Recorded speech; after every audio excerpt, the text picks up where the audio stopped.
Pastor Paulo Júnior, você se lembra dele? Então os aspectos da fé vão se arrefecendo, se esfriando.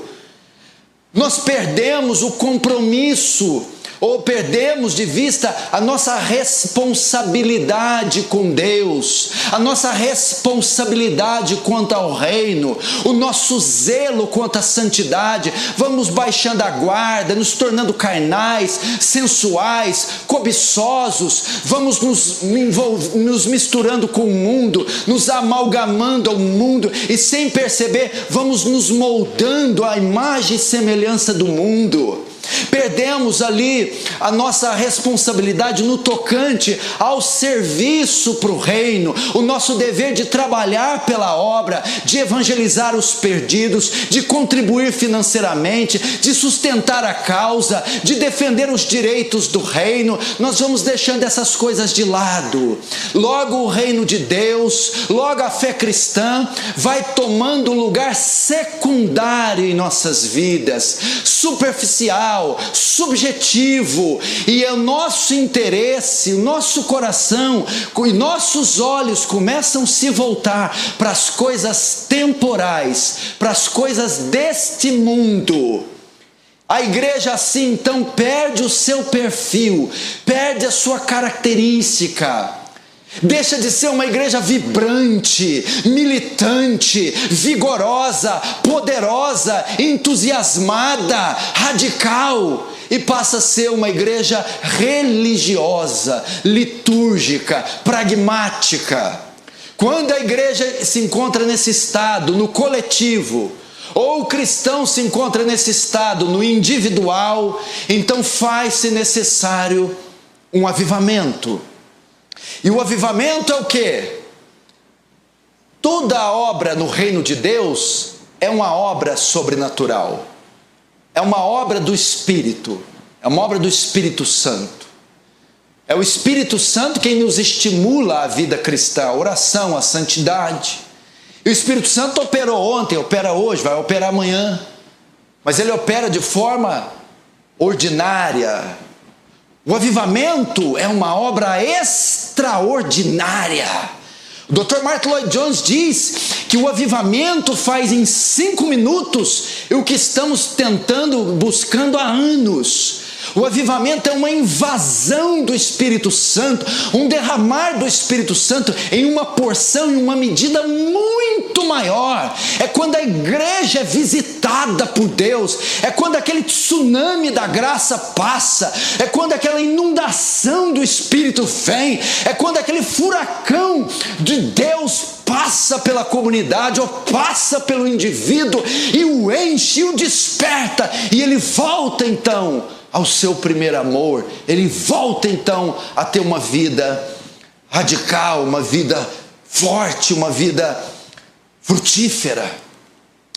E eu acredito então que nós estamos precisando. A Igreja Aliança do Calvário necessita. A cidade de Franca precisa experimentar um avivamento. Há muitos irmãos aqui no individual que precisam experimentar um avivamento. Não entenderam ainda do que se trata a nossa fé. Não entenderam a posição que deve ocupar Deus em suas vidas, o culto público em suas vidas, a leitura e meditação da Escritura em suas vidas, a oração em suas vidas. Não entendeu a importância que é a fé, a importância que tem o Evangelho, e ele não ser levado de forma superficial, secundária mais. Precisamos disso. O avivamento geralmente é marcado por uma volta ao primeiro amor. O que é primeiro amor? É um termo que está lá em Apocalipse 2, que Jesus fala com a igreja de Éfeso e a repreende. Uma igreja de boa doutrina, de bons costumes, uma igreja equilibradinha, mas ela tinha perdido o seu primeiro amor. O que é o primeiro amor? A ideia ali é de um casal, ou quando você se gosta pela primeira vez da sua namorada, que veio ser sua noiva, sua esposa, ou de alguém. aquele sentimento inicial onde o coração pulsa, aquela singeleza, delicadeza, aquela ternura, e esse mesmo amor que nós temos por Cristo quando nos convertemos nos primeiros anos, aquele desejo de estar na igreja, de se trancar no quarto e ler 10, 20 capítulos da Bíblia, de dar testemunho no trabalho, de contribuir, de ser o primeiro a chegar no culto e o último. O novo convertido é marcado por isso, o primeiro amor, ele está radiante. De modo que quando o avivamento ocorre, há um resgate do primeiro amor. Aquele crente velho, rançoso, aquele crente preguiçoso, entediante, ele volta novamente a ficar vibrante, ele recupera o seu entusiasmo, ele recupera a sua alegria. A Bíblia passa a ser um hobby para ele, a oração passa a ser um deleite para ele, e o culto público passa a ser a melhor programação do fim de semana para ele. É uma volta ao primeiro amor. O avivamento também é marcado pelo desapego desse mundo. O desapego, esse mundo, nós vivemos em uma disputa constante. A igreja de Cristo, ela é constantemente disputada. É disputada a sua atenção, é disputado o seu coração, é disputado os seus olhos, é disputado os seus pensamentos. E quem disputa a atenção da igreja? O mundo. O mundo com suas cores, com suas luzes, com suas vaidades, vem para fascinar a igreja e tomar ela para si. Então a igreja vai se envolvendo e vai se mundanizando e vai se tornando semelhante a padrões culturais, padrões sociais, vai se moldando a cultura, vai se moldando o entretenimento.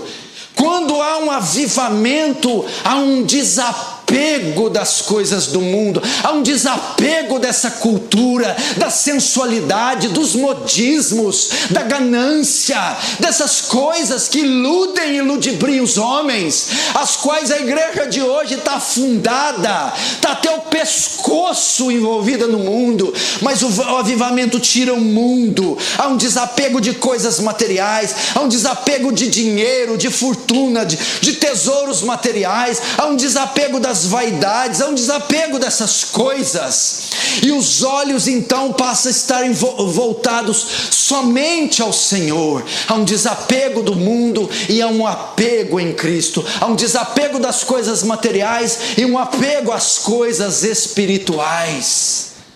Quando você vê uma pessoa que está avivada, ela não tem interesse.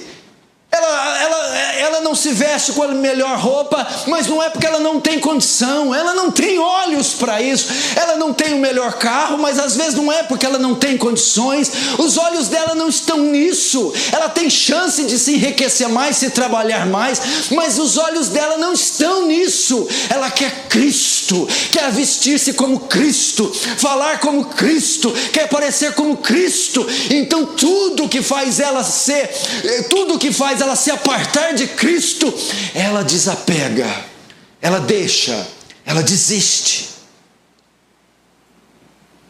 O avivamento também é marcado por evangelismo. Invariavelmente o avivamento termina em evangelismo. Uma paixão pelas almas é colocada na vida do indivíduo. Veja, multidões estão sem Cristo. Estima-se que há quase 3 bilhões de pessoas no mundo hoje que nunca ouviram falar o nome de Jesus. Não é que não são convertidas, nunca ouviram o nome de Jesus, nunca leram um versículo da Bíblia. Das 1.800 línguas e dialetos falados no continente africano, a Bíblia só foi traduzida para 140. 70 milhões de africanos ainda nunca ouviram o nome do Senhor. No Oriente Médio, na janela 1040, nos países da Ásia, milhões e milhões não conhecem o Senhor Jesus. No Brasil mesmo temos 120 milhões de católicos e dezenas e milhares de seitas e de igrejas pagãs completamente perdidas. Mas nós não nos importamos com isso. Nós cumprimos a Constituição, nosso direito de ir e vir, sem se importar, porque estamos atarefados com trabalho, com escola, com agendas e agendas. Nós não percebemos isso. Quando a pessoa está fria espiritualmente, ela se torna egoísta e egocêntrica, e ela trabalha e de noite, ela se esforça, ela emprega dons, talentos, recursos para satisfazer a si própria. É uma vida egocentrada, é uma vida que tem ela como centro. O fim último do seu trabalho, do seu dinheiro, do seu dom, do seu talento é a si mesmo. Não há preocupação com a dor alheia, com o sofrimento alheio, não há preocupação com o indivíduo, não há preocupação com nada. Mas quando uma igreja, um indivíduo é avivado, quando ele é visitado pelo Espírito Santo, o coração dele começa a se quebrantar, ele se torna sensível à necessidade do seu próximo, sensível à pobreza, à miséria, à ruína dos seus semelhantes, e principalmente sensível ao estado espiritual do seu semelhante, que é de condenação. Então ele não mais anda pelas ruas indiferentes. Um amor pelos pecadores toma o seu coração. Uma paixão pelas almas toma. Ele não pode parar num terminal rodoviário e ver centenas de pessoas ali e não sentir nada. Ele não pode ver noticiários e ver multidões de pessoas perdidas e não sentir nada. Ele começa a ter desejo para que eles sejam salvos. Ele começa a orar pela salvação dos pecadores. Ele começa a ir às ruas, usar o telefone, o e-mail, o fax, a carta, o áudio, a fim de levar o evangelho a essas pessoas, porque ele está agora com os mesmos sentimentos de Cristo do coração. Cristo, quando parou diante daquela multidão de samaritanos e de judeus, disse: tenho compaixão dessa multidão, porque eram ovelhas sem pastor.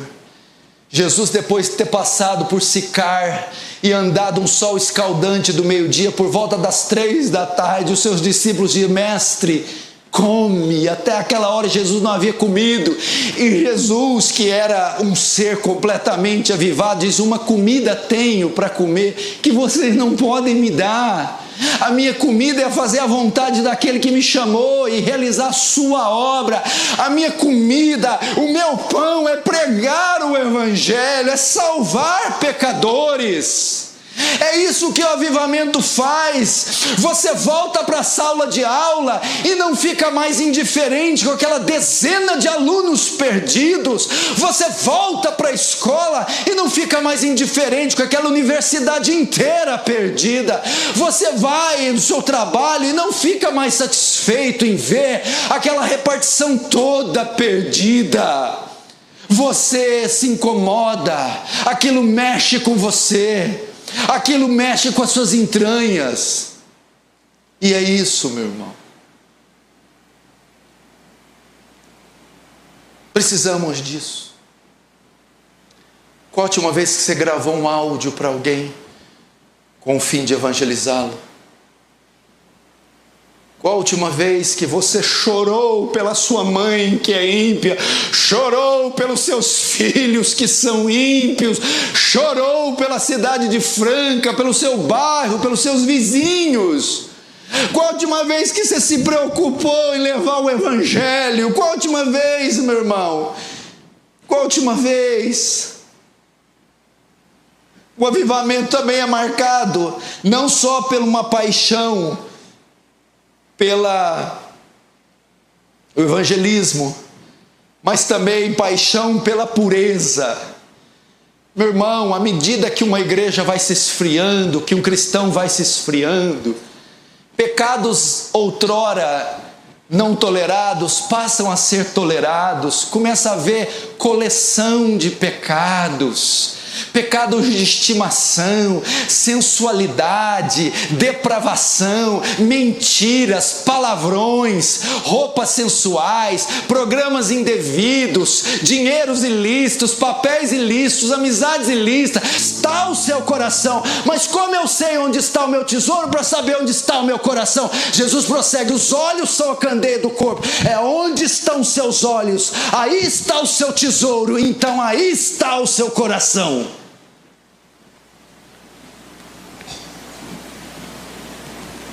Sabe quem você é?